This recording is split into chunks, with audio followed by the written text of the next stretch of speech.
بسم الله الرحمن الرحيم. الحمد لله والصلاة والسلام على سيدنا رسول الله صلى الله عليه وسلم وبعد. فقد تحدثنا في فيديو سابق عن الأزهر الشريف، وبعده تحدثنا عن جامعة الأزهر الشريف ووضحنا الفرق بينهما. وفي هذا الفيديو المهم جدا والضروري جدا، وخصوصا للطلاب الباحثين عن الدراسة في الأزهر الشريف، خصصناه لكيف تلتحق بالأزهر الشريف كنوع من الدراسة، وحتى يكون الطالب الذي يذهب للدراسة في الأزهر على بينة من أمره. هناك وسائل ثلاث للالتحاق بالدراسة في الأزهر الشريف. فالطريقة الأولى هي طريقة الدراسة على نفقتك الخاصة، ونوضح هذه الشروط تباعا إن شاء الله تعالى. فالطالب الذي يريد أن يدرس في الأزهر، الطريقة الأولى على نفقته الخاصة.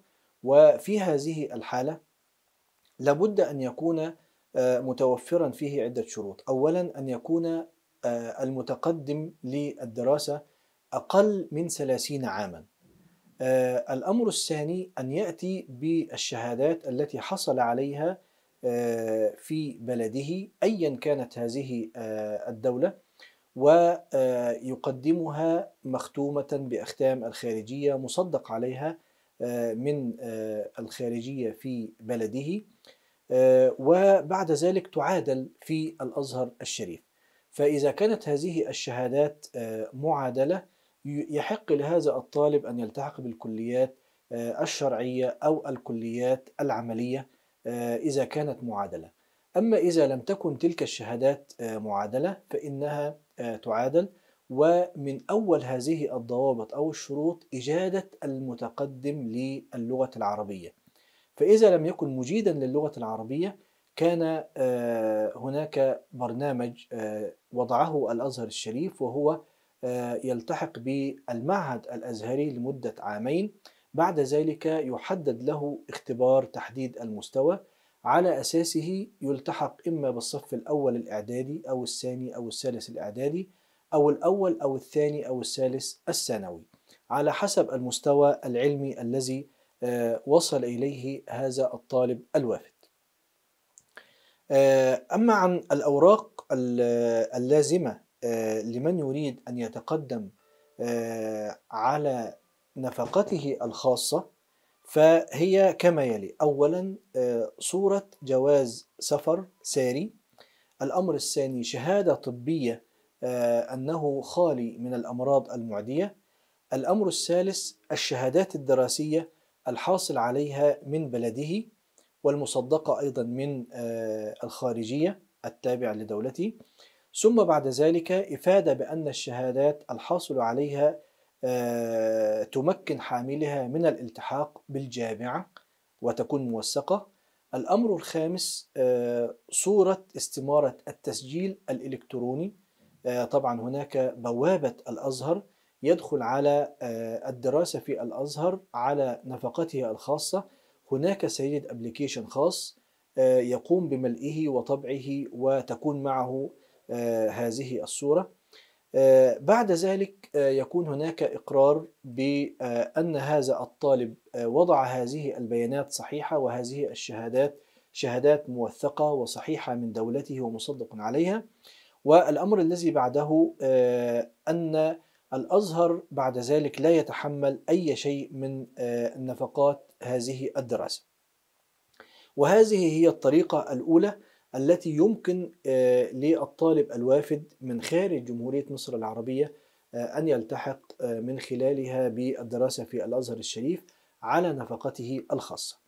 الطريقة الثانية وهي طريقة المنح الدراسية التي يقدمها الأزهر الشريف لأنحاء دول العالم الإسلامي. ونظرا لأننا في جمهورية باكستان الإسلامية، فالمنح المخصصة للطلاب في هذا البلد المبارك 30 منحة في كل عام.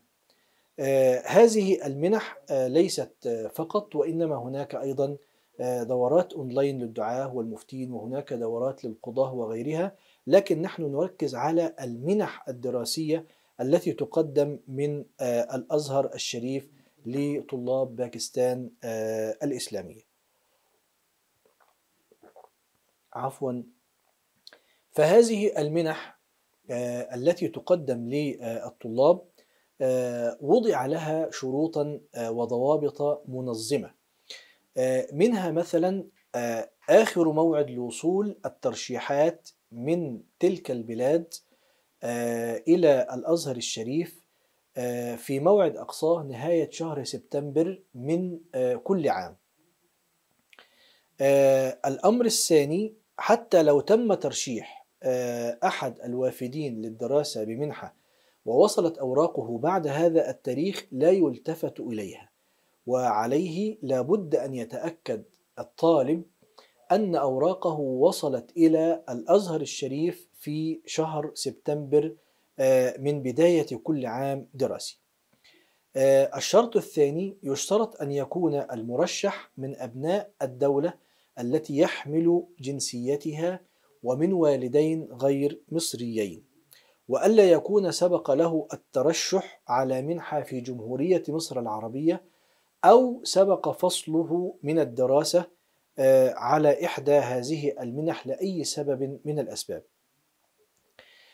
الأمر الذي بعده أن يكون لائقا طبيا، ولا يجوز أيضا ترشح أكثر من فرد من أسرة واحدة، كما يجوز للطالب إذا كان متزوجا أن يصطحب معه زوجته بشرط ألا تحصل هي الأخرى على منحة مماثلة، وألا يكون المرشح مقيدا على منحة أخرى في مصر أو خارجها. أيضا من الأوراق المطلوبة أن تكون طبعا جميع الأوراق الخاصة بالمرشحين مستوفاة، والالتزام بالموعد المقرر كما ذكرنا. أيضا الالتزام بالعدد المقرر للمرشحين في كل دولة، يعني كما ذكرنا لباكستان 30 منحة سنوية، لا يزيد العدد عن هذا.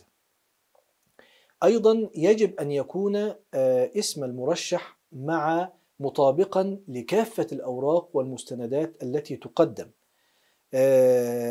أيضا تعتبر الدراسات بكليات القمة متاحة بالنسبة للطلاب الوافدين الذين تقدموا بمنح دراسية سواء في الأزهر الشريف أو على نفقة وزارة التعليم العالي. أيضا يحق للمرشح في هذه المنح التحويل من كلية إلى كلية أخرى مناظرة لمرة واحدة فقط. عدم قبول تحويل الطلاب الوافدين من الجامعات الأجنبية إلى الجامعات المصرية، والمعني بهذه الترشحات هم رؤساء البعثات الأزهرية والسفارات المصرية في الدول التي يتم إرسال المنح إليها من خلال هذه القنوات. أيضا إعفاء الطلاب الذين يحصلون على المنح بالكليات من جميع رسوم التسجيل للمواد لأنها منحة على نفقة الأزهر الشريف. أيضا عدم منح التأشيرة للطالب إلا بعد ورود الموافقات الأمنية وإخطار البعثات بها. كذلك تقوم السفارات المصرية بالخارج بمخاطبة وزارة الخارجية للدول المعتمدين لديها بأسماء المقبولين في المنح الدراسية في الأزهر الشريف. أيضا هناك ملاحظة أخرى أن الطالب الغير مستوفي لهذه الشروط وهذه الأوراق سيتم ترحيله فورا وعلى نفقته الخاصة، فلا بد أن تكون هذه الأوراق مستوفاة ومصدق عليها من داخل دولته.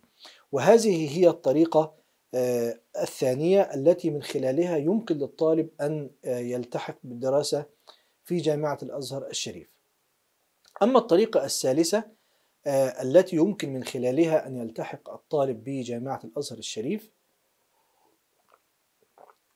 فهي طريقة التعليم عن بعد أونلاين، وهذه الطريقة وفرتها جامعة الأزهر الشريف عن طريق كلية العلوم الإسلامية والعربية الأزهرية للوافدين.